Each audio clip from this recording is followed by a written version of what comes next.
കടുത്ത പിരിമുറുക്കമായിരുന്നു ഗസൽ തുടങ്ങുന്നതിന് മുൻപ് കഴിഞ്ഞ വർഷത്തെ ജേതാവ് ദേവിക സന്തോഷിന്. അവസാന നിമിഷം ലഭിച്ച അപ്പീലിന്റെ ബലത്തിലാണ് ദേവിക വേദിയിലെത്തിയത്. നെയ്യാറിന്റെ തീരത്തെന്ന പോലെ ദേവിക വേദിയിലും ഗസൽ മഴ പെയ്യിപ്പിച്ചു.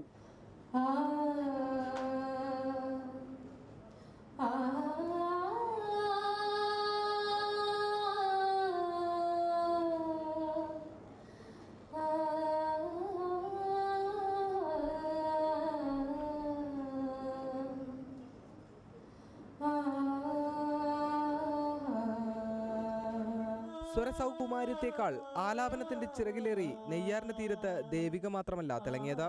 മത്സരിച്ച പ്രതിഭകളെല്ലാം ഒന്നിനൊന്ന് മികച്ച പ്രകടനം തന്നെ കാഴ്ചവെച്ചു.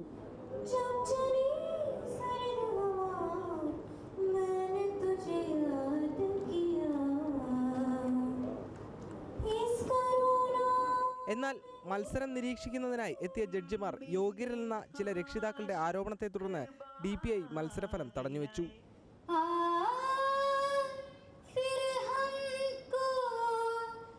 Team reporter, Kannur.